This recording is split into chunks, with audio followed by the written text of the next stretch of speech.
What's going on, everybody? Welcome back to What's Your Story? Today I have Todd, my good buddy, on the show. He's someone that I actually did a podcast with before on the Molten's Mind and Body podcast. But for you that don't know him, I think it'd be really good to go on with him today and tell a little bit about his story and kind of how he got point A to point B to where he is.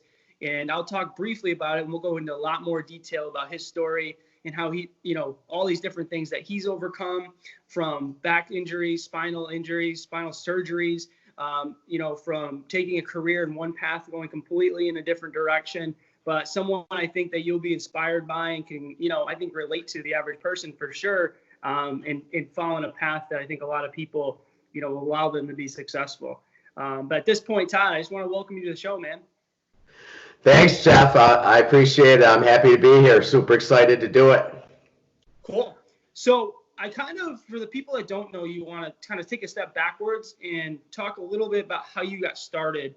I know a lot of it with the fitness industry, it starts a little different for everybody. And I think that's a big part of how you ended up where you are today.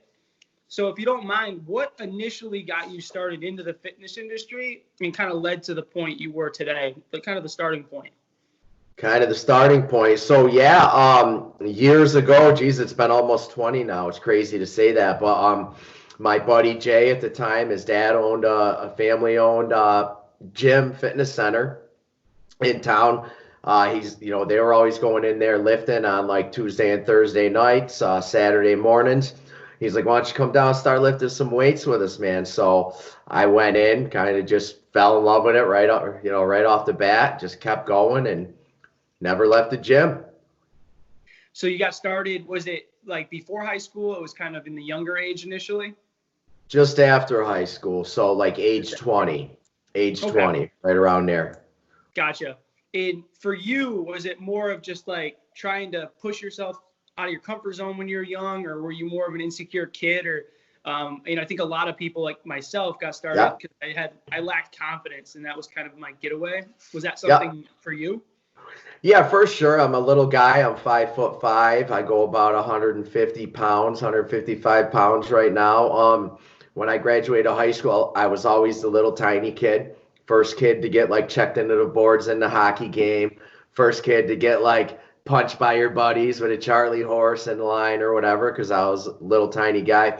So grew up with a small man complex for sure. Was like 112 pounds when I graduated high school. So when my buddy Jay was ever like, come in and start lifting, I just kind of raised an eyebrow, thought about it a little bit. At the time, all my friends were out like partying and getting into trouble and stuff. So it's like, all right, this sounds like a positive thing. Maybe I'll give it a shot, so for sure.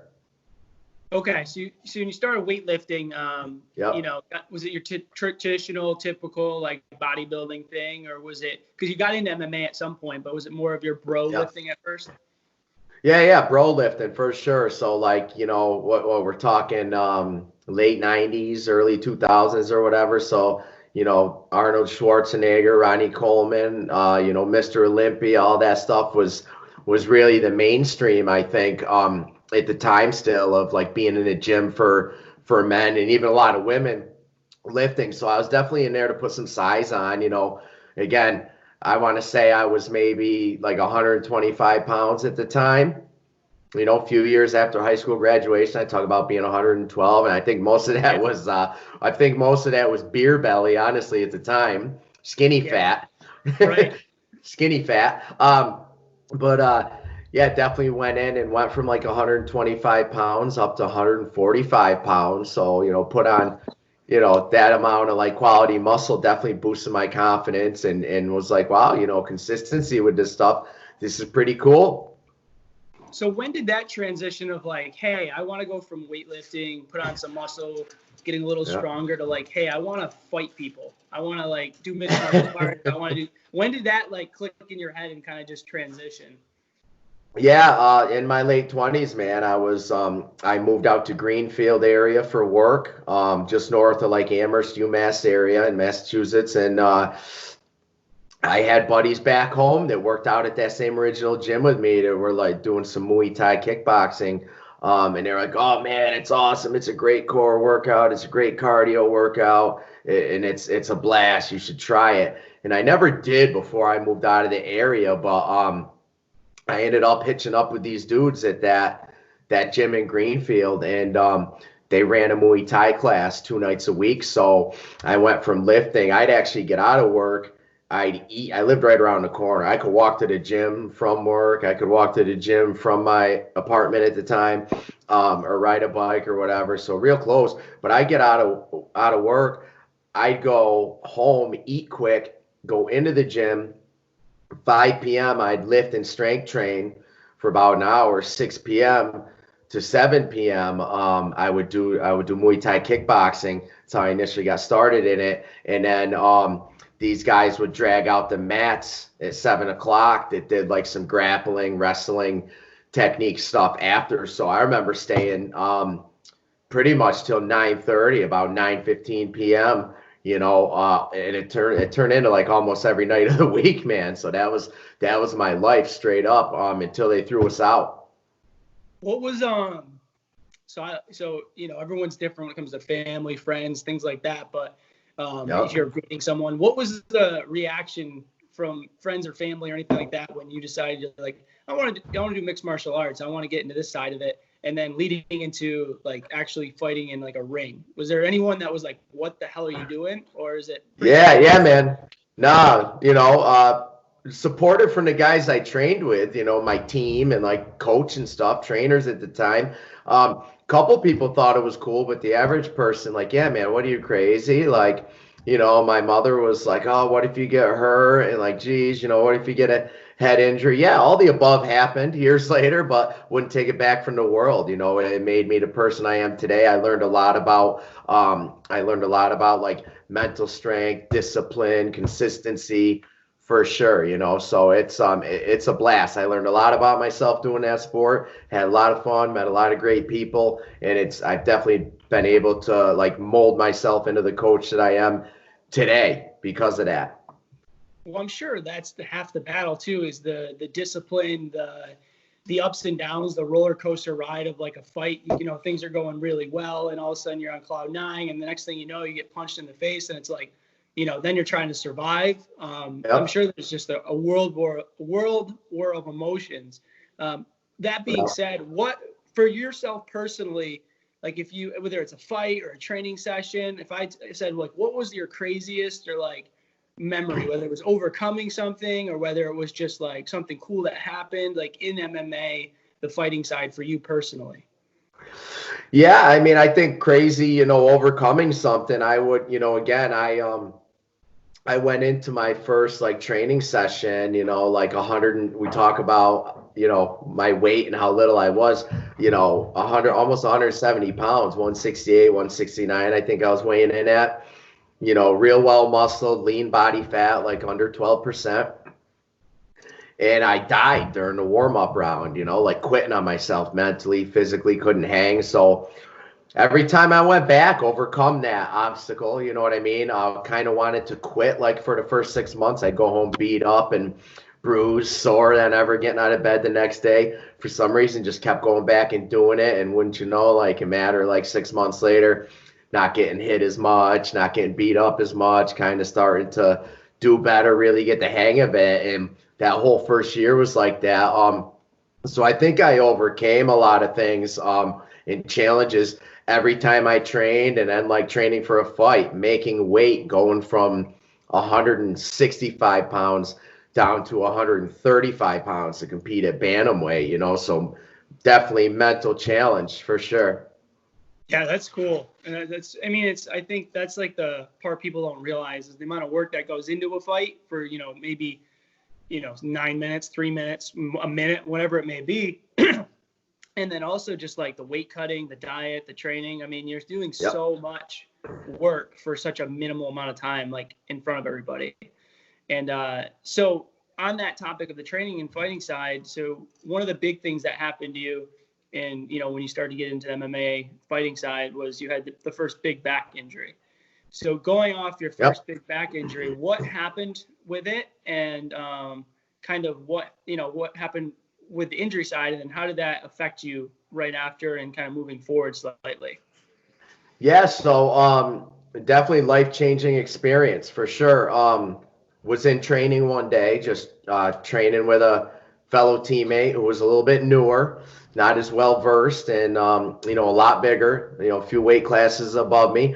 We're just toying around, practicing, having fun, and I out technique, had more technique than him, and kind of beat him with a bunch of stuff, and he just kind of used his power, muscled through something, cranked my neck to get through something, and the rest is history. Ended up having surgery.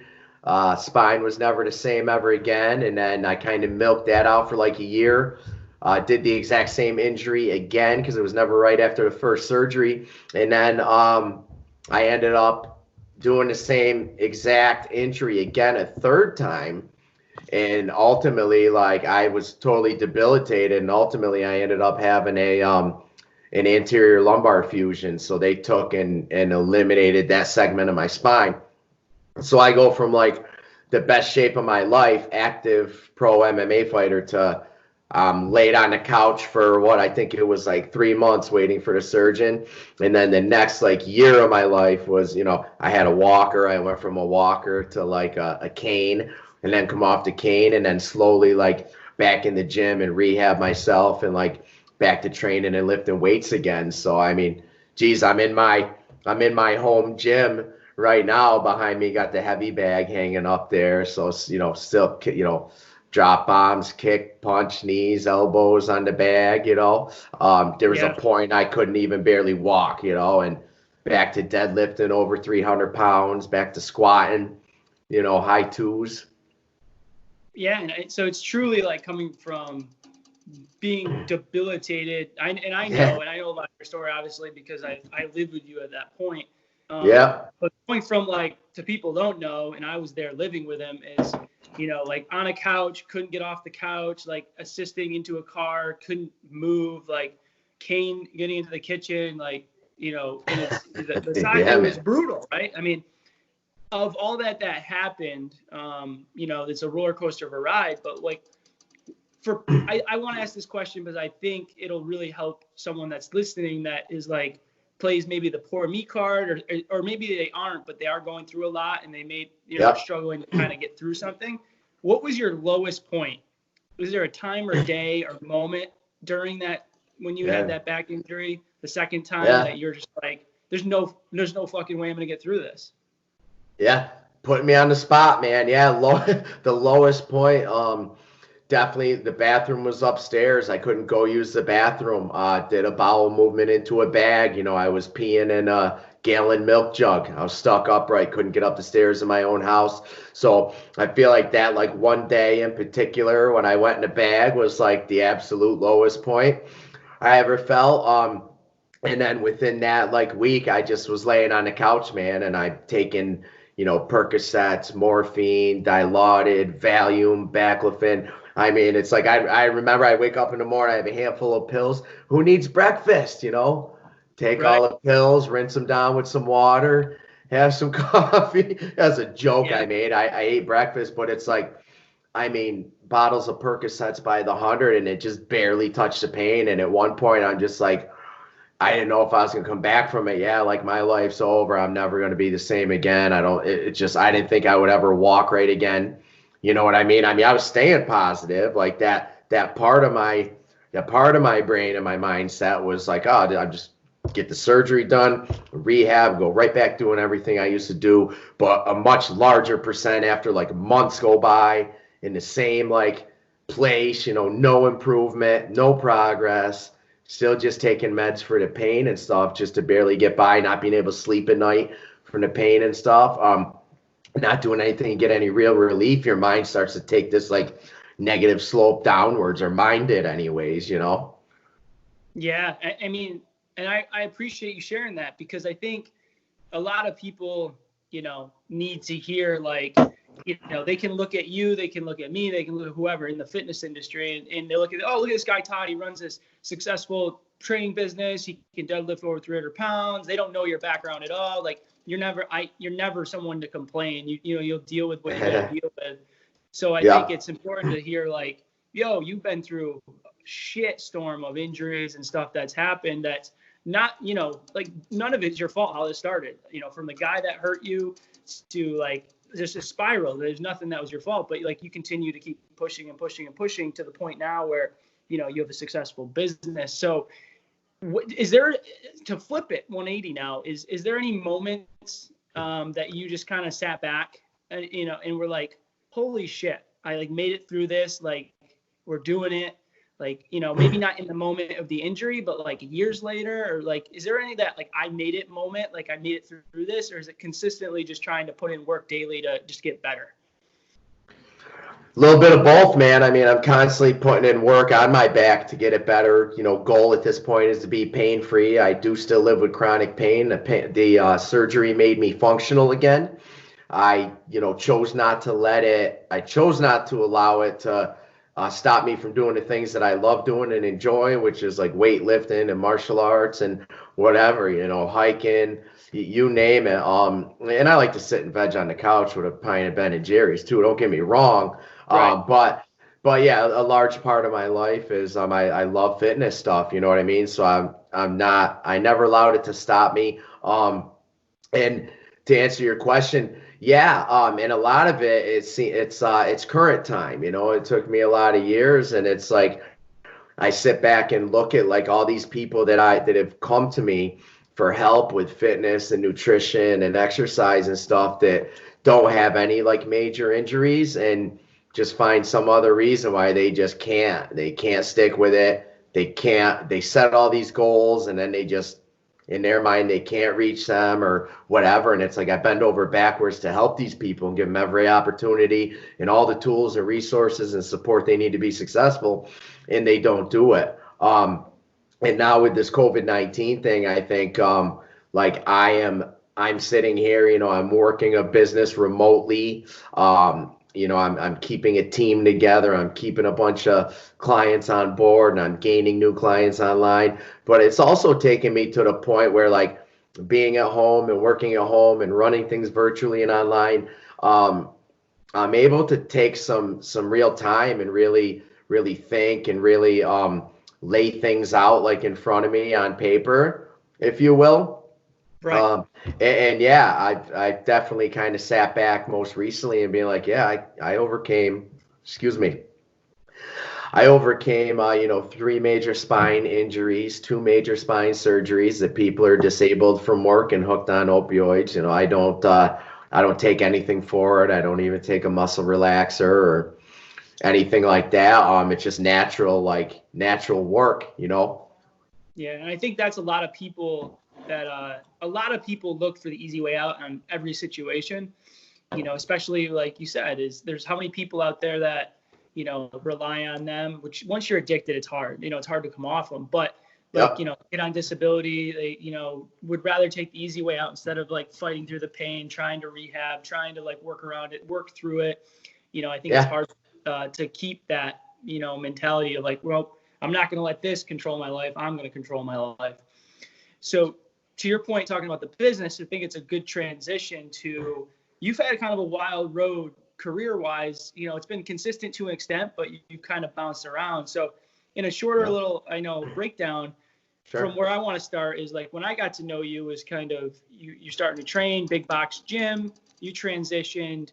And at that time, you're also doing insurance through, you know, appraising or going through vehicles.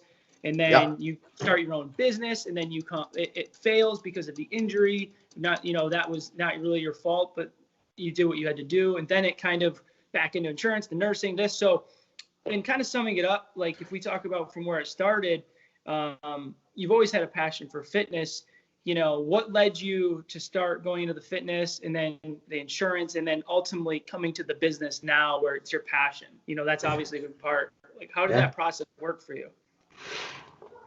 Yeah, man. So like you said, I did the auto damage appraisal thing for years. I worked for myself, subcontracted to insurance companies, appraising damaged vehicles.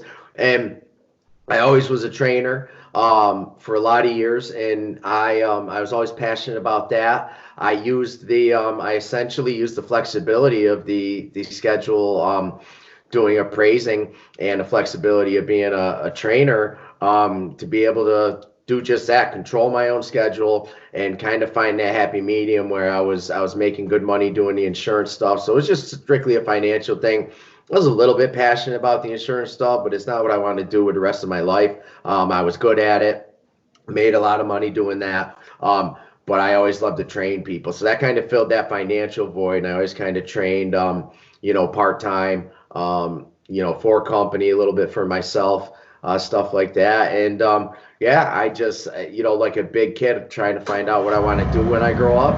And it's fitness, man. You know what I mean? So I think I just didn't realize at the time, or in my own mind, it wasn't realistic for me to do it as a full-time career, and make a living off of it while training people and stuff. So yeah, that makes sense. I think a lot of people, they can not. I think I even myself. I think it's very easy for a lot of people to kind of get used to the fact that they got their life figured out, or their life figured out. Especially, I think like the three ages that pop out to mind. And I talk about people that like 30. You've got your 18-year-olds that are coming out of high school that are expected to pick careers. No one has a clue what they're doing. Then you got your 22 years old, whether you went to school or not. Now you didn't go to school, you're like second guessing you didn't go, or if you went and you're not sure what you want to do.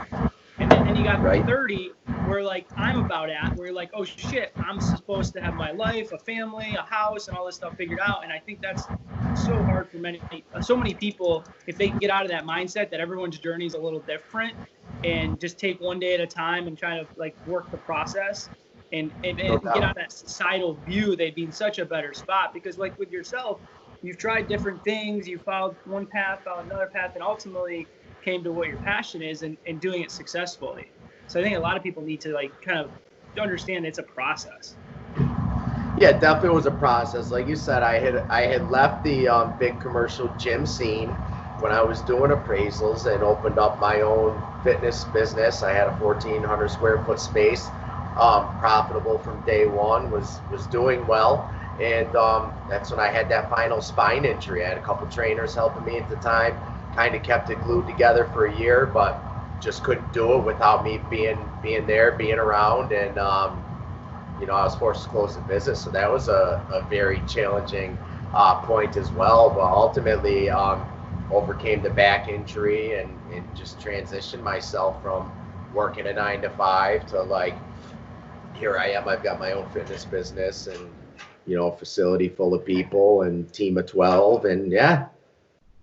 So let's talk a little bit about MVP as a whole. So for someone that, I guess a brief explanation, if someone's interested in working out and they're like, oh, MVP Strength Camp, what is that? Like, how would you describe kind of what you do or what you're about?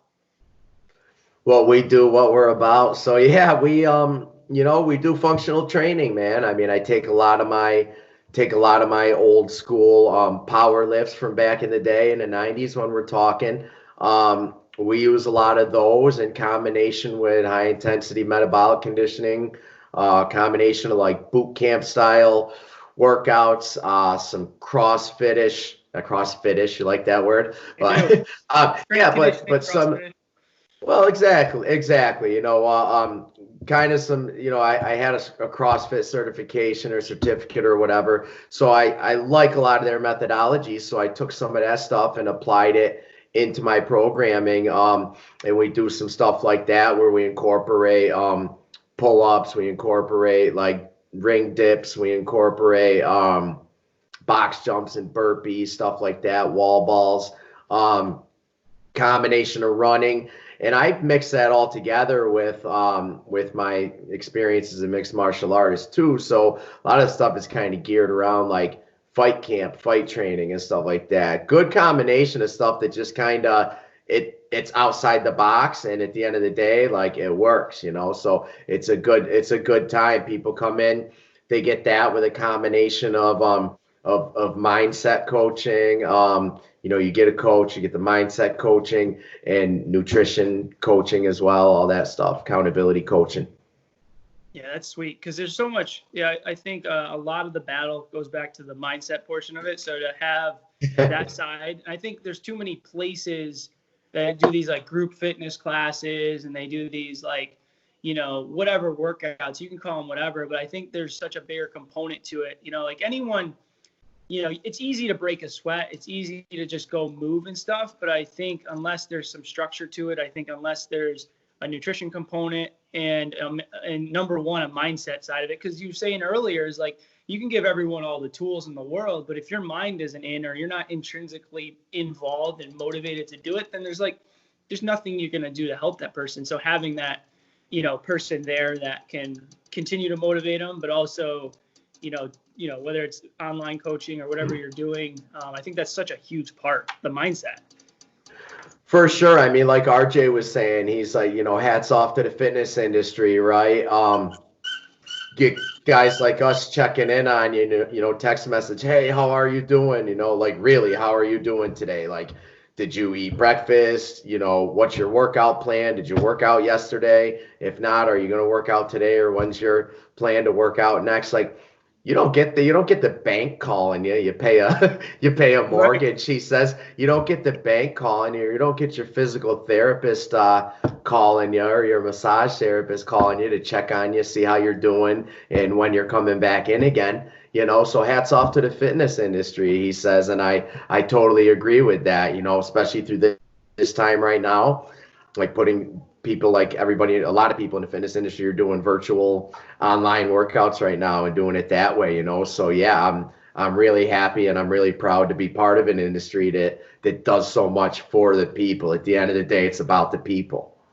Yeah, and I think it's getting even more into that direction where people are realizing, I mean, there are those salesmen out there that are just trying to sell you something, and online are quick fixes and cleanses, and I always shit on Herbalife a little bit, and like these different companies that are just trying to bullshit you to an extent where, yep. There's strategies to get into shape, but they don't individualize it to like checking in on you. Like, how are you doing? Like, what can I do to help you? Because everyone's different and has their own struggles. And I think that, until you can get them to flip that's the most important thing. So once you get someone to like mentally click and they see it, they're like, yes, like now you're good to go. For sure. So we got about 5-7 minutes left. So kind of want to talk a little bit more of kind of things that you are moving forward, like plans moving forward, or like, with the virus, especially where a lot of it's online. So what are some plans or things that you want to do moving forward with the business or personal goals? I guess trying to manage with the virus and moving forward. Gotcha. Yeah. So, I mean, going forward, current time, we're doing online training. We're doing virtual training. So we're keeping that going. Goal reopen plan is to reopen the facility. Any new people that we have from the local area, transition them from the online and the virtual to in the facility, bring them in and get them involved, interacting with others and seeing the coaches and stuff face to face. I have a feeling when we reopen, we're going to have some restrictions on that, social distancing and limited the amount of people. So it's going to be different for a while. Exactly how that's going to go, we don't know until we hear from the governor. So we are planning the reopen day, and we also plan to continue the online stuff and grow that part of the business as well. Cool. Myself personally, goals, I have plans to go to Thailand and train Muay Thai full time in November.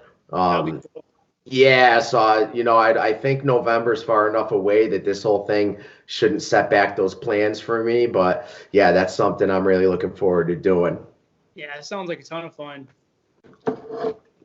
And then, so I guess I got one other question I want to ask, and you can kind of take it, whatever direction you'd like. But I guess if you look back a little bit to yourself when you got, you started to get injured, you had these setbacks, the surgery 1, surgery 2, being on the couch, getting to where you are today, someone that's struggling kind of in the midst of maybe a back injury or an injury, maybe not necessarily as bad, but just as debilitating to them mentally, what advice would you give someone that's kind of struggling and maybe needs help getting through that to realize there is more and you can get out of this and there is more to moving forward? if that makes Yeah. sense. Yeah.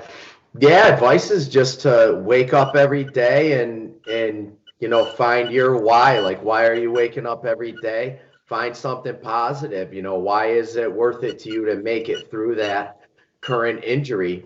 And once you establish that, it gives you a reason to get up and try to move forward every day. And it's going to be tough, but you just got to stick it out. Use your resources, do a lot of research, listen to your doctors, have a support system around you, and just do whatever it takes. It's a choice. Make your mind, make up your mind not to let that defeat you, and just push forward. Set goals, think of life after the injury, after it's over, what you want to be doing. May just be small. For me, it was, I just want to be able to jump in my own car and drive myself places. At the time, as ridiculous as that sounds, but get to the point where you're stuck somewhere, it's like, I just want the little things. So it doesn't have to be anything big and extravagant, but that's my best advice, like mindset wise, to try to get through something like that, is that I really feel like a lot of the reason I was able to come over or overcome my back injury and come out on top the way that I did is really just staying positive. You know what I mean? I think if you look at elderly years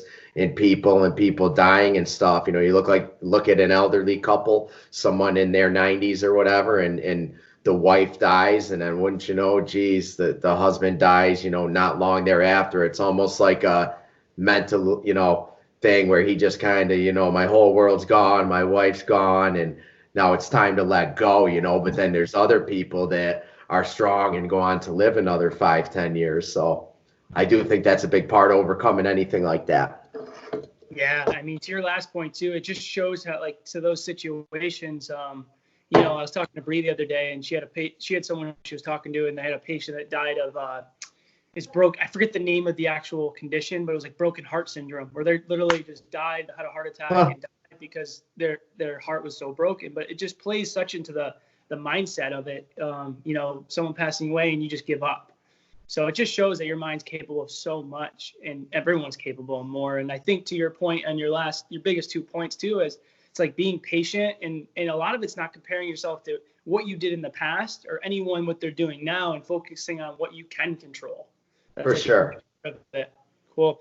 Well, man, I appreciate you coming on, doing this again. It was cool that I think on the What's Your Story side, a lot of people will be able to, hopefully connect with your journey, and hopefully if someone is in a funk, that'll really help them kind of be like, you know what, we can get through this. There's light at the end of the tunnel. So I appreciate you coming on and telling your story, man.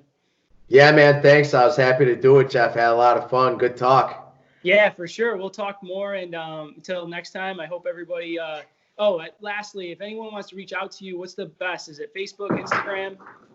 Yeah, Todd Selva on Facebook, SELVA, or MVP Strength Camp on Facebook. Cool. Easiest way. All right, man. Cool. Well, have a good rest of your day. We'll talk soon.